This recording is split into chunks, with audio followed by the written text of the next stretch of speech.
going, guys? It's One Piece. Thurman, Yo. would you like to talk about some Yamato stuff? Because basically, I think we got two chapters to talk about here.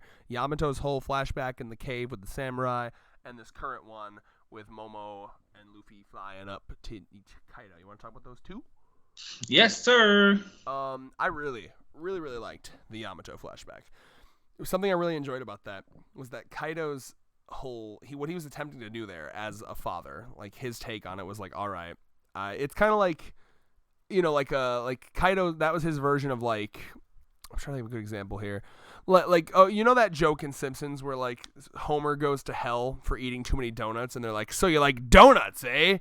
Eat all the donuts in the world. And they're thinking like, okay, we'll make him so sick of donuts by feeding him donuts until he literally pukes. But he's just like, he keeps eating more donuts. He's like, more please. Like, you know that joke? Yeah. That's what it reminds me of. Like, Kaido was like, you like the samurai, huh? You like Odin, huh? Well, I'm going to put you in a cave with these fucking 3 samurai that haven't eaten in like 2 months, and I'm gonna put a plate of food down right next to you. Enjoy. But like Kaido's thinking like, oh yeah, this is gonna make her hate samurai. She's gonna fucking hate samurai so much, ain't even gonna be a thing. I'm gonna be proven right. But really, the whole situation in the cave only proved her point and strengthened her love of samurai and Odin, because like they're just so cool. Like they're like, samurais never get hungry. Eat, child. And they're like super nice to her, and they become like her only friends. I love that, and I love that in conjunction with the next chapter, where it's talking about how Kaido's like, yeah, you always were like, you just like a rat scurrying around Onigashima. You would never, talk with me or any of my people. You were just always a loner in the attics and shit. And anyone that ever tried to help you, I would put to death immediately. Like, Jesus. Good. Keep talking. I'll be right back. Okay. So, hey, David, come on in. Help me here for a sec. While Thurman's gone. I just checked. Yes, it has been 2 weeks since a One Piece video. Perfect. The thing that interests me, like I you stopped don't reading read One Piece. What the? No, I definitely will, but when it ends. The thing that interests me, like I've mentioned a few times, like I stopped at Whole Cake because life just got super hectic. But I keep seeing Yamato, right? Great character. And obviously it's a character that is heavily transcoded, which mega respect. Oda has always been super based with that. Mm-hmm. And the only reason I'm saying she now is for 2 reasons. One, it's always been kind of confusing about like, because there is a character named Kiku who is like confirmed trans, where like he is biologically male, but there's a line where he says, sure, I'm male, but I'm a woman at heart, right? Like that's literally trans. Whereas with Yamato, it's a bit harder to nail down, because Yamato's whole thing is they are obsessed with Kozuki Odin. That's like their hero, and Kozuki Odin was a man, so they want to be like Kozuki Odin in every way possible. So there's a line where it's like, Kozuki Odin was a man, I want to be a man as well, which to me strikes me as quite trans. The only kind of thing that just kind of came out recently that kind of shook the One Piece fandom was there's these data book things that come out called the Vivre cards. And that other trans character I told you about, even though they are biologically male, in the data book they're listed as female, but Yamato is still listed as female, you see? Or wait, no, I'm sorry, the other one, yeah, the trans that is male but identifies as female is listed as female, and Yamato is still listed as female. So like, it's hard to say. I know some people that used to refer to Yamato as he have now switched because of that. I'm just gonna try to stick with they. Or just saying Yamato, because I still like I think to me the character is more interesting as a trans character, because that adds so much. That adds a huge layer of interesting depth to this character, because one of this character's whole things is like not being accepted by their family. You know what I mean? Like Yamato. So like Yamato's interaction with his dad is so interesting because, and because Kaido has always referred to Yamato as like my son, even though it's his daughter. It's very confusing, but yeah, like at the very least, like you said, heavily transcoded at the very least. If they don't want to go completely through with it, I mean, fuck, it's hinted up the wazoo. Yeah, and that's the thing, right? Like Oda has always been this author that's always been ahead of the curve, right? And those data books, like that's a Japanese really exclusive thing, unless you want to exported over here or imported over here. They deal are with, like, typically translating. confirmed to be canon, so it's not like some Yeah. like data book that the author has nothing Yeah. to do with. Yeah. No. That's how I'm getting at. Like, but those being exclusive to Japan kind of segregates the fan base a bit, unless somebody hunts down those translations. Yeah, there's a guy on Twitter named Artur who translates like all that extra shit. Yeah. Yeah, but with that, like, a lot of other authors do that, but they're not to the depth of Oda, in my opinion. Because I remember there used to be like the ninja handbooks that they did for Naruto that you would have to hunt down on fucking shitty forums, like all that shit. Oda's a Like, freak with his data books. By the way, Thurman, whenever you're back, please tell us. I guess he's not back. Oda's a freak with his fucking data books because like Oda's got all of this extra. Like he's one of those authors where like his world lives in his head. You know what I mean? Like, Right. Like it's not just like I'll come up with what I need to come up with to make the story. Like this is a world that all exists in his head, and he's just trying to put as much of it down on paper as possible. I've joked for years. Like, he's had this shit red webbed, on the wall, Beautiful Mind style. Like, for years. He has islands like because obviously the series, you're going on a specific track. You're following where Luffy are going, but there's like thousands of other islands in the One Piece on the planet. You know what I mean, of One Piece. And so like people will ask him all the time about like, hey, what about this one island that we saw like a glimpse of once? And he'll go into an entire fucking monologue about all the shit that goes on that island, who rules it, what the weather's like. Like these are all arcs that we could get if One Piece could go forever. He could just keep making different islands because he has them all planned. But like it's just a matter of what we have time for. So yeah, data books are like perfect for him because there's a million. At some point, he needs to come out with like a fucking 1,000-page encyclopedia of like every single like just like the world of One Piece. Every single. We got island. the fucking Sanji cookbook. So yes, I need to buy that. Who is literally authored by Sanji? Yeah, which I need to look into how that was written. Like, did Oda have something to do with that? I don't even. Yeah, you gotta assume, right? Yeah, you gotta assume he at least served on that. I know. If somebody correct me if I'm wrong, but I think Todd Howard and the development team for the Bethesda cookbooks actually helped with like, okay, this is how you would make a sweet roll in the Skyrim, or this would be your iguana bits in the Fallout one. Like it's the absurdity of it that makes it all the more interesting. Shit like that, yeah. I know there was a WoW one that came in one of my loot crates back in the day that was like assisted by the WoW development team. Like all these were healing items in the fucking game. It's fucking bizarre.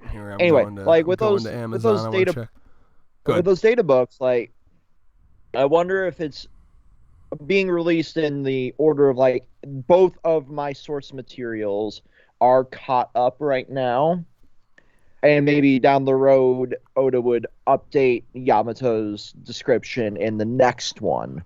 Yeah, so that's a good question. The big question with Yamato really is like, is this weird obsession with, not even weird, it's kind of wholesome. Sometimes it's weird too, but this like obsession that they have with Kozuki Oden. Do you know the story about like why they have an obsession with Kozuki Oden? No, like so I said, essentially, I stopped at whole cake. So essentially, all right, I'm back. I'm back. Perfect. Fuck David. Well, yeah, get out of here, David. I'll explain that to you later. Out the chair. I'm back now. So yes. Amazing. Go ahead and finish your point there, Red, and then it's a transporter. I was just explaining because like Yamato's whole thing. So Yamato basically saw Kozuki Oden being executed as like a little child, and the way they executed him was the most badass fucking thing ever. They literally boiled him alive in oil, and he like survived for an hour while holding like 10 people on his back, like so they wouldn't have to get boiled. So basically, as you can imagine, as like a 10-year-old, they were like, fuck yeah, this person, I kin this person now. Anyway, get the fuck out of here, David. Yeah. It's Thurman time. Have fun. So, thank you for filling in, though. I apprate that, David. We'll continue. You're welcome. Yeah. So, So back to what we were saying about the whole Yamato and the stuff like that. So I'm really liking. I'm really happy Oda's giving us this, because one of the biggest things we were talking about the entirety of the time is like make us like give us and this past chapter sort of gave, because this past chapter reminded me a little bit of how Frankie was going to join the crew when Luffy was fighting Rob Lucci. First name basis with Rob Lucci. My buddy Rob over here. Rob Lucci. And You all right Oh there, shit! buddy? You chewing on Sorry, something? I was distracted. But when he was fighting with Luffy, I saw this in the anime. I don't know if it was like that in the manga, I'm but sure it was. in the anime, when Luffy's fighting Rob Lucci, and Frankie runs by, Luffy's like, "Oh shit, I don't have time to deal with two assholes right now." Blah blah blah. And then and Frankie's just like, "Bro, we're bros now. You don't have to worry about me. We're bros now." It reminds me of that because like Luffy, Yeah. like.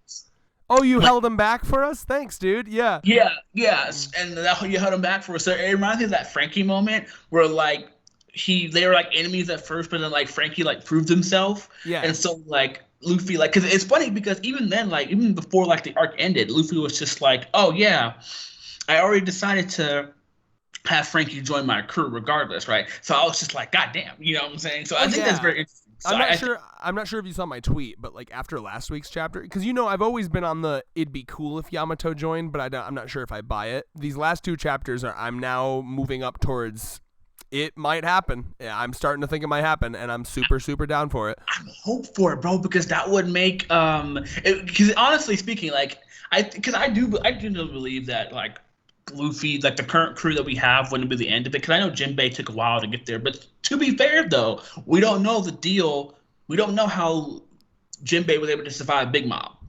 So that's still on the table. That's true. That still needs to be revealed. Yeah, go ahead.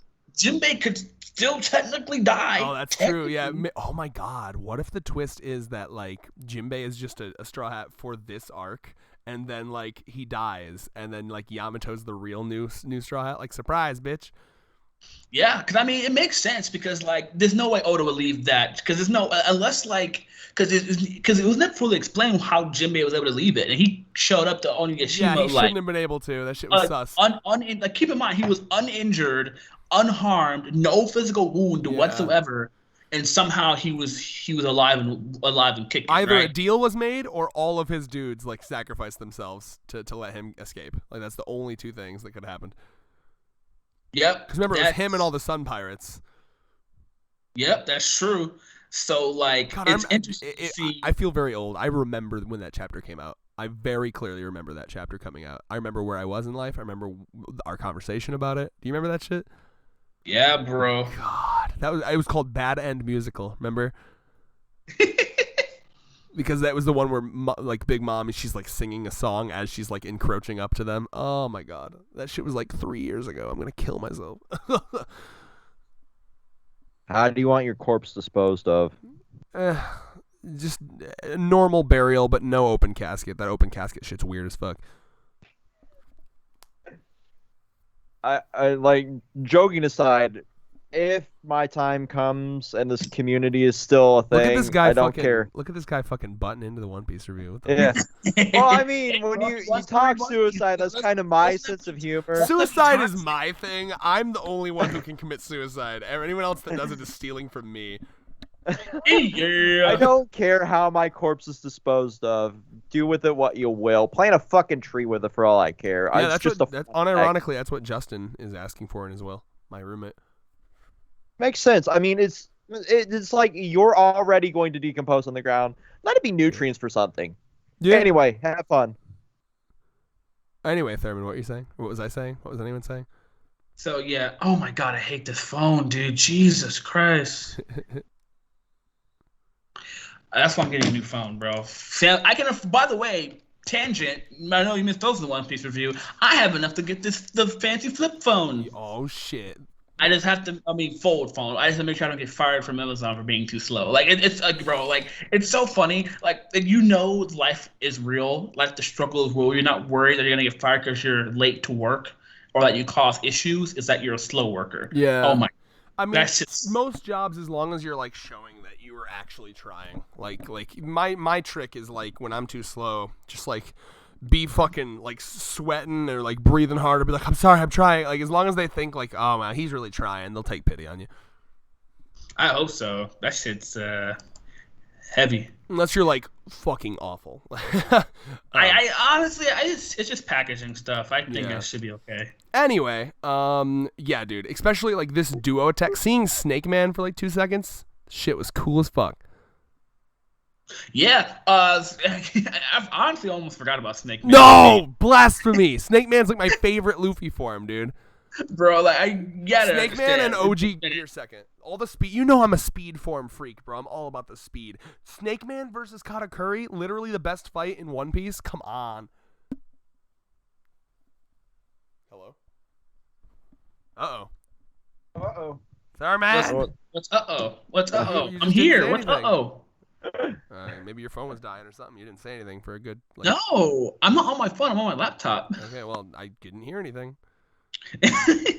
I'm fine and well, sir. David Thank you for too. Either way, dude, this fucking dual attack. Also, this is bringing up something that I need to point out as well.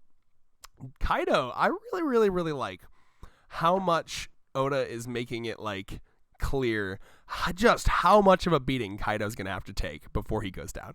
Like, my God, this guy, the amount. Think about how many people have fought Kaido, how many hits he's taking.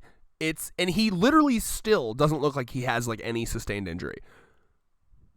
Yeah, I mean, hopefully all that injury catches up with him. Yeah, or I have no idea what's gonna. I mean, like, I literally still don't know how they're gonna take this guy down. Like, obviously, Luffy learned the Conqueror's Haki, like imbuing that into your punch, and that was fucking him up pretty well. Now it looks like we're gonna have a 2v1. Maybe even an aerial battle. Like, that'd be kind of cool if for a while. Oh my God, Luffy's standing on the dragon. That shit is so sexy looking. Like, look at that squat he's doing. Bro. One Piece niggas are always just like, my goat appeared on a dragon, your goat appeared on a toad. We're not the same. Yes. Like, that's a perfect comparison. Yeah. Like, shut the fuck up. That's so cringe, dude. This shot of Luffy versus that shot of fucking Naruto. I mean, it's not cringe when you're making fun of Naruto. Naruto deserves to make fun of. Yeah, no, like, Naruto fans will kill you in your sleep if you make fun of their golden boy. Naruto is the worst of the big three. We all know this. Facts. Oh my! It's facts, is it not? Yeah, I guess. Is Naruto the worst of the big three? Yes or no? Oh yeah, 100%. Facts. Oh, I'll say all my fucking chest out, 100%. Facts. That's right. It goes One Piece, Bleach, Naruto easily. Yeah, exactly.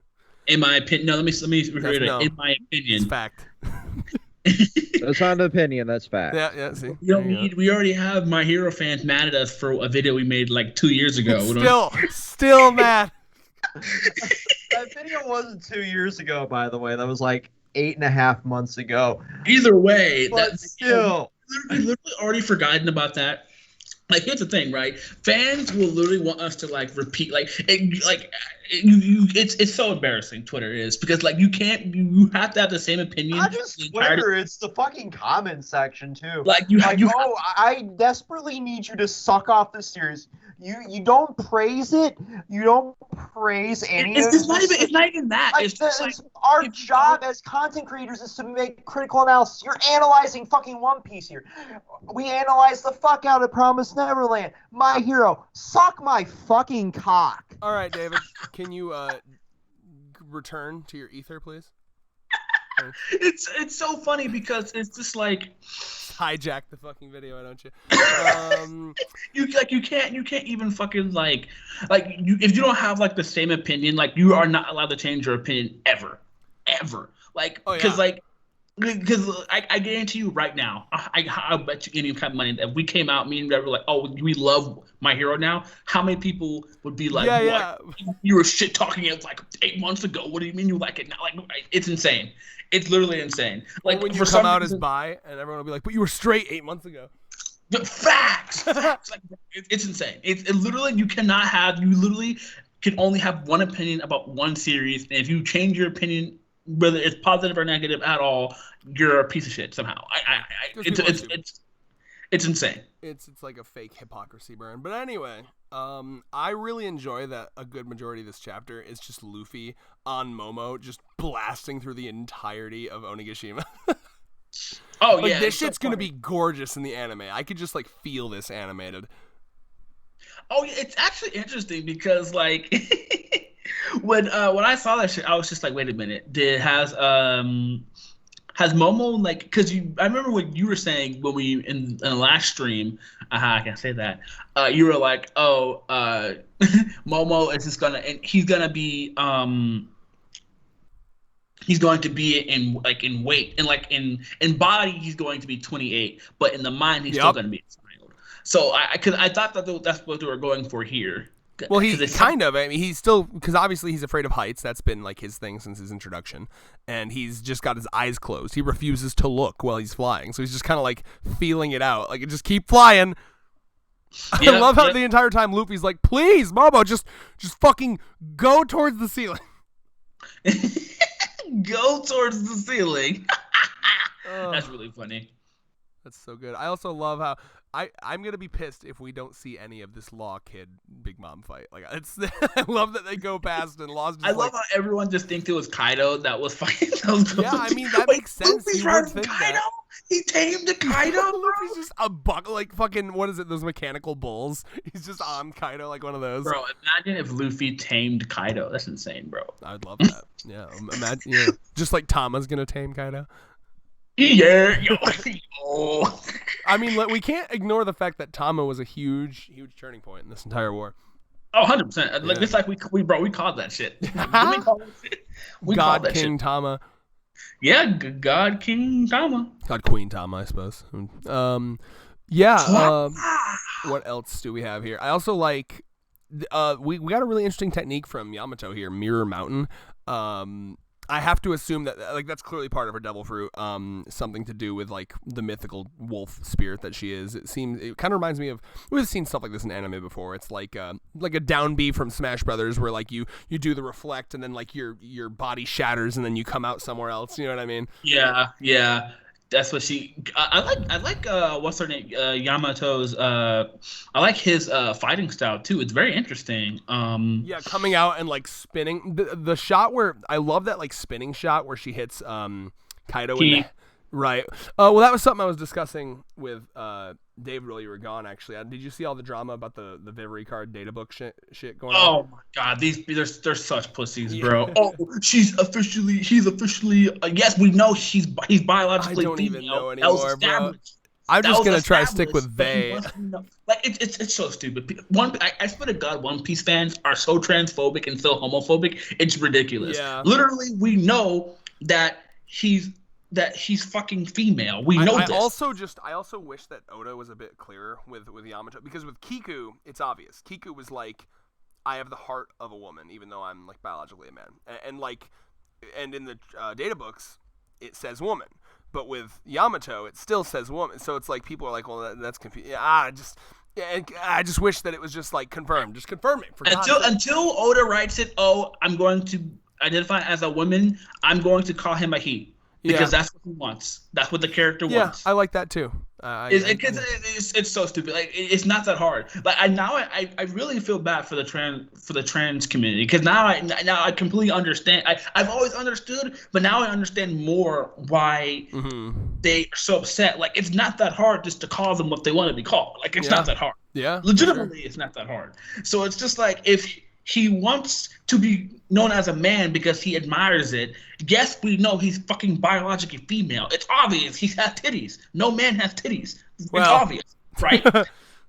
Technically, whatever. Memories. But he wants to be identified as a male, so that's what we're going to do. Luffy does it. Don't be transphobic when your little main character hates people like you who are reading a series. Because you see how Luffy at the end calls him Yamo, which if you remember from the first time Luffy called him that, that's basically like, it's similar to what he calls Law, like Tra guy. Like he's ending it with like a guy suffix. So yeah. Yeah. It's just like, bro, it's insane how out of touch people like One Piece fandom is when it comes to this type of stuff. Like we literally have a whole fucking pro tag that's like, hey, I hate people who discriminate, right? Mm-hmm. Yet you're discriminating. Like I don't get it. Like there's a whole subsect of people that will watch any series that has fights. There's always going to be like a small chunk of people that watch it literally just for the fights and ignore all of the plot.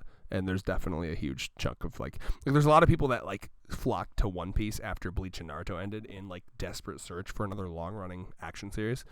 Yeah, that's true. That's definitely true. So that's I think where a lot of it comes from. But anyway, yeah. So Yamato, very cool technique there. I really, really enjoy this technique where he comes up, does like a really like this is probably the best hit he got on Kaido. This like spinning hit that like slams his face into the ground. I loved that. I thought that was very like that was some like disrespect shit. I really enjoyed that. And then Kaido, my God, this scene where he's just like beating him on the ground, like it's like Yamato's just like lying lifeless on the ground. He's just like, you will listen to your father. I was like, oh my God. I feel like he really does care for Yamato, but he just I don't know the line. I mean, I'll be curious on your take like on why you think that, because like in this chapter he literally like Yamato's like, yeah, you're trying to kill me, and he's like, yeah, I'm trying to kill you. If you want to be Odin, you're fucking dying. like because I feel like in a weird way he is trying, like he does care for him, but like he's going about it like, I don't know, like I feel like you're coping hardcore. He's literally admitted like I am going to murder you right now. You think I'm coping? Yeah, Low-key, that sounds like like he literally said. I'm not gonna lie to you. Low key, I feel like I am too. But let me go back to the previous chapter. Hold on. low key though, I feel like I am too. But if I'm because I'm trying, because there's a reason why he kept him like I think of it as sort of like this, right? A sort of like, oh, I know you're going to survive, that's why I'm doing this sort of thing. If that makes sense, you know? Right, it's I like think, what does that remind me of? Remember in Shang-Chi where Yeah. he's tying it Like- back in. He sends his like terrorist squad after them, and he's like, yeah, I knew you weren't gonna kill my kids because they're my kids and they're bad. Yeah, I can fuck with that. He was like, I told my assassins they weren't gonna be able to kill you. I'm happy I was right. Yeah, It's like yeah, that. I can It's see like that. Like I can see kind of doing that, but like you said, like I'm gonna be fair. I'm probably just coping. All right, well, I'm going back here. So Yamato says, you have always intended to kill me. He says, yes, that's right. This is not a family squabble. If you want to wear the name Odin, you must be ready for war. This is not a game, Yamato. Is it a crime to admire someone? I loved Odin. Yeah, so I don't know. Like, I think from his perspective, because I do think that he's more than just like a cackling, like cartoon villain. Like, I think that from his perspective, like what Yamato is doing is just so. And also, like, I think the other thing that I'll definitely give Kaido is Yamato. When you think about it, you have a kid, and you want this kid to, like, succeed in, like, do what you want, which is always toxic, but, like, he's probably like, yeah, and then, Yamato will lead up my pirate empire and take over Wano for me, yada, yada, yada. And, like, literally, it looks like since Yamato was, like, 8, he's probably been like, you gonna do this for me, Yamato? No, fuck you. And like, this is probably like the 10,000th no, fuck you. And Kaido's just like, I'm just killing you. It's very much like the Invincible, like, start over, have another kid. Yeah, like honestly, maybe like because the way I could possibly see it is sorry. The way I can possibly see it is like the fact that he was like, oh, like you want to be Odin is like a big portrayal for me, because I the way I put it, I realized my point was going sort of like Garp a little bit.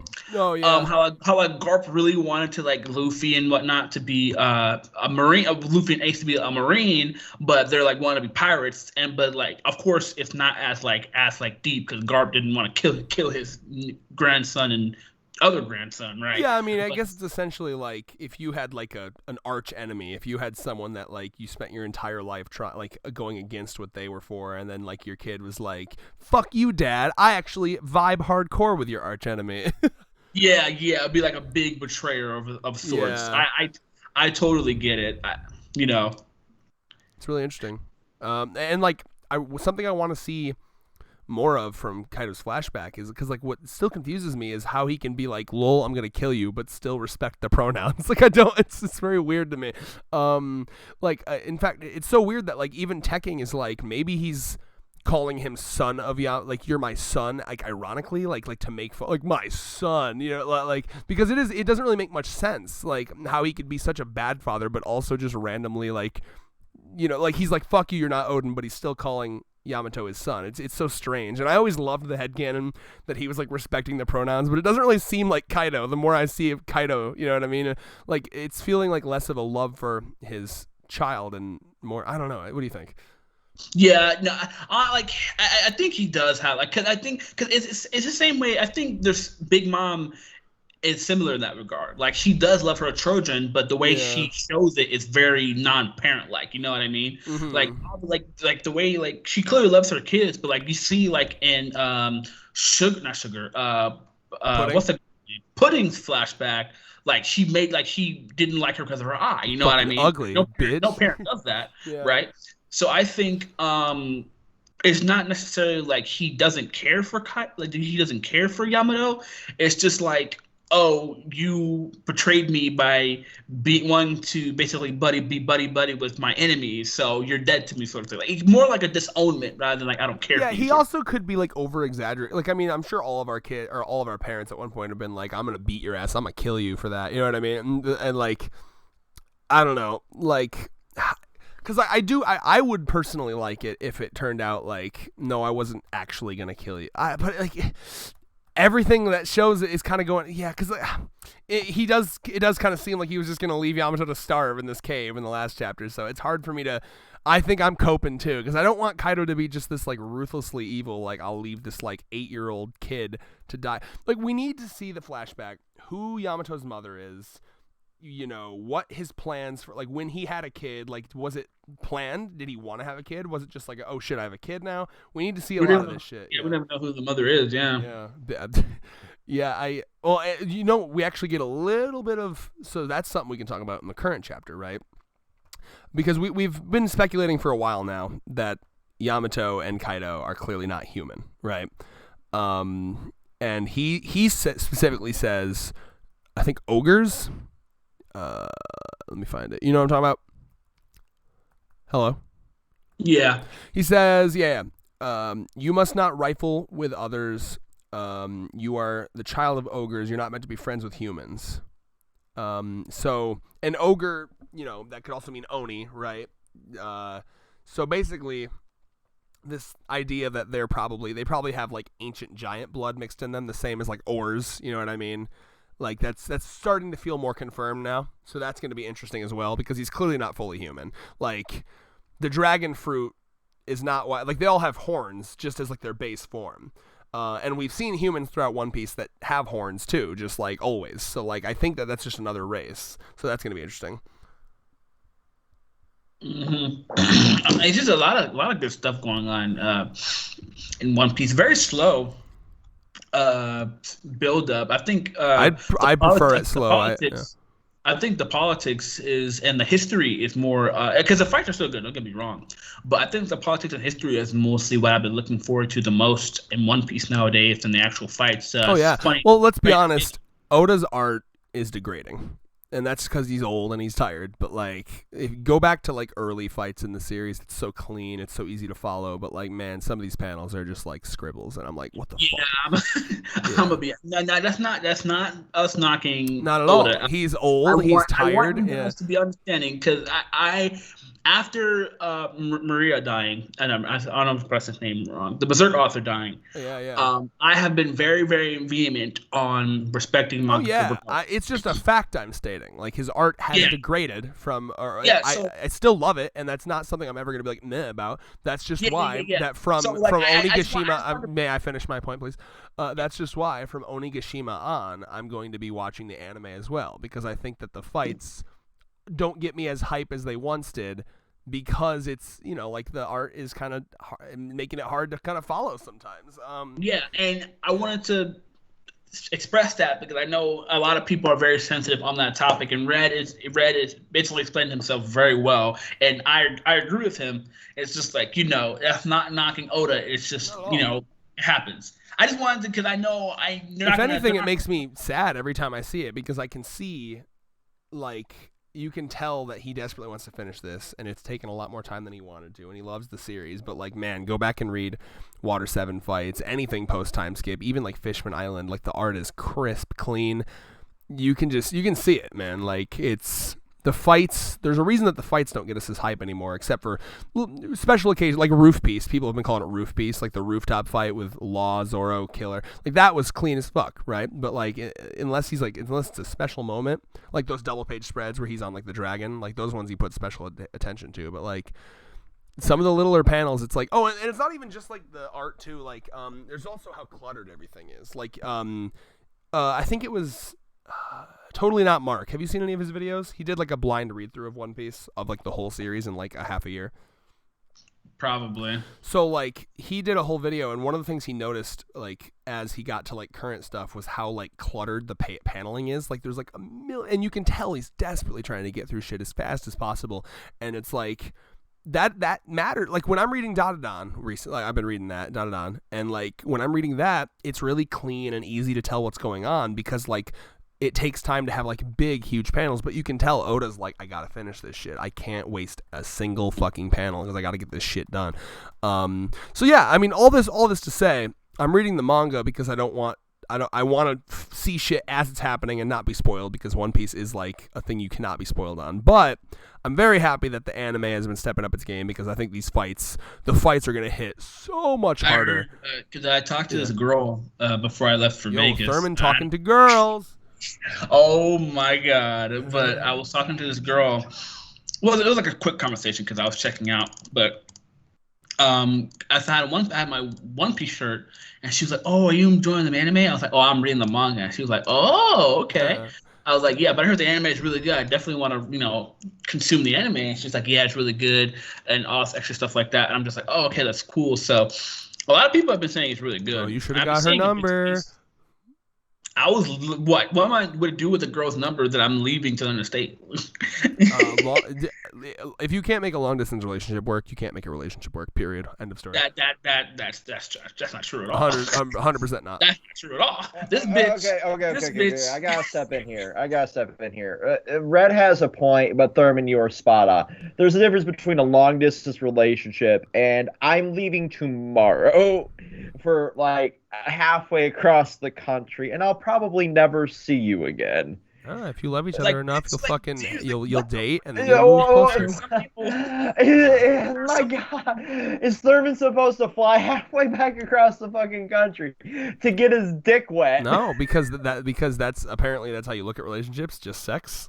Like what? But there are people whose love language is physical, and right. If they have that. True, but that's whatever, man. Like if that's what you want, then yeah, sure. If you want, if that's a primary thing in your relationship that you want, then yeah, I guess it won't work. But like I still think that like if you want anything more than just like a sexual relationship and you can't make it work, like long distance, like you're doomed to failure. It's something I believe incredibly strongly. That heavily. I know you do, and I disagree with your disagreeal. I think that's very. That's one of the strongest things I believe. I think you can make any relationship work if you truly desire and you have a strong connection with the partner. But Thurman, yes, physical is very much a love language, and one that is mine. I need physical touch, affirmation there. Yeah, because that is a primary goal for my relationship there. But it's counterproductive for him to ask for a number for somebody that he's struck up a random conversation with. Listen, while also leaving that. At the same time, I always just say this.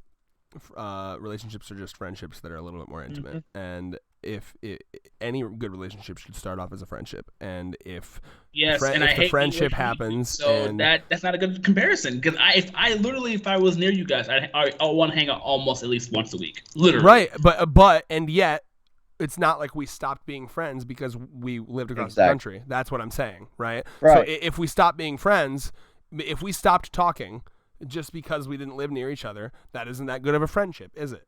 You know what I mean? So like that's all I'm saying. So if you truly love someone, God damn it. That's all I'm saying. It's just I don't like I've read all these things about people, like it's so sad to me, like the people that like I don't know, like have to go off to serve in the military and then they come back and whoopsie daisies, their girl fucking cheated on them. That's disgusting to me. Well, that's also a military thing. And then they'll make excuses like, oh. I mean, that's different though. Yeah. That's different. Like I think that's different. But like if I'm not gonna sit here and be like, oh, we had to break up because we were long distance, because not many people can handle that. A lot of people want to hang out with their significant other all the time, wants to touch them, wants to feel them. A phone isn't going to cut it for some people. I don't blame someone for that. Yeah. I don't know at all. Like at all. In fact, blaming someone for that, like it depends. Like if I was in a relationship for like 6-7 years, and hell yeah, I'll do a long distance relationship because I'm already in that relationship. You know what I mean? Like I can hold off without my other partner, even if I'm my love language is physical, because we've already groomed that connection. But if we're just starting out and it's a long distance relationship, fuck no, I'm not doing it. And there's also the very, very real. This is both sides in the military, because like half of my family is either military or law enforcement, and both sides are very much. Right. Would we like to return a little bit to the One Piece just to finish off? Honestly, I feel like that's text me when you guys are done. I got a couple things to say. Give me a second. I got to remember what they are though. Yeah. So with the last chapter, there's definitely some shit to talk about in 124, 1024. God, there's too many chapters. So I love the gag of Usopp having Conqueror's Haki. Oh yeah. Yeah, because go ahead. It's I love that little moment too, where just like it was Usopp who took them all out, and woo and blah blah blah blah blah. I was like, that's funny. Fucking that's really people funny. Passing out around him because of Big Mom's hockey. That's great. Remember this panel here with Beppo, Sachi and Penguin fighting, it makes me laugh because I remember when this arc was starting, I was like, maybe we'll get a full Beppo fight, and I think this is like the third panel we've gotten of him kicking someone, and that's about it. Yeah. So anime, I'm praying to you, please. Brook saving Robin from the fire, loved that. He's like, just running out. Like, it's good to see Brook. Jinbei. Now this is interesting. They're telling Jinbei to escape the fire, but obviously he can't go down because there's fire below him. So there's a lot of theories I'm hearing that Jinbei will find his way to the top of the roof too, and it'll be a 3v1 Yamato, Luffy, Jinbei versus Kaido for a little bit. Are you telling me Jinbei's gonna get a chance to fight Kaido before Sanji, bro? I think he should. This is Jinbei's like new introductory Straw Hat arc. Remember with Frankie when he was a new Straw Hat, they had him fucking scrap. I don't remember if he scrapped with Rob Lucci, but he was in the same room with him for a while. That's the thing we talked about earlier. He ran past Rob Lucci. Yeah. So I'm just saying I do think absolutely. I think Sanji. Remember, Sanji's main role of the crew isn't fighter. I think it's a different thing. He's the tactician besides Sanji, Nami. I don't think Sanji needs to clash with Kaido. Because remember the Zoro clashing with the top dude. That's like not a normal thing that happens. Like that was particularly weird for this arc. You know what I mean? Mm-hmm. Like normally Zoro isn't like I'm going for that guy, but like in this arc he did, right? So I think it'd be cool personally because I think like if we're going off of Yamato and Jinbei being like the new Straw Hats for this arc, I think it'd be cool if they had like extra special attention. So like to have Luffy fight with Jinbei and Yamato against Kaido, I think that'd be cool. I don't know. Okay. I mean, because like, where else is he gonna go? Like, there's a specific panel where he's like, "Wait, who's holding Kaido back up there?" And like, they talk about how he needs to escape the floor he's on, and he physically can't go down because it's all fire. So I don't know. I think it'd be cool. Okay. Anything else? And then I guess the final thing I think it's important to talk about. It's heavily implied that the middle samurai in this flashback with Yamato is the Zoro descendant guy because he looks like very, very similar to Zoro. Oh yeah! Oh my God! It's so funny how like it's Zoro's fate. Also one-eyed swordsman. Also like bro, like and he pulls out the fucking two swords. Dude. Oda's trying to do Naruto better than Naruto. Oh, and on this panel where he's got a tattoo on his back, it's the same symbol as the like training like robes at Zoro's dojo from his flashback. Yeah. Did you notice that? Mm-hmm. Yeah. All right. I think that's it for me. Do you have a rating, my friend? Have a what? Do you have a rating? I know you like to rate things. 10 out of 10. Oh shit. For the chapters, yeah. All right. Long distance relationships. long distance. Peace. Yeah. Long distance relationships.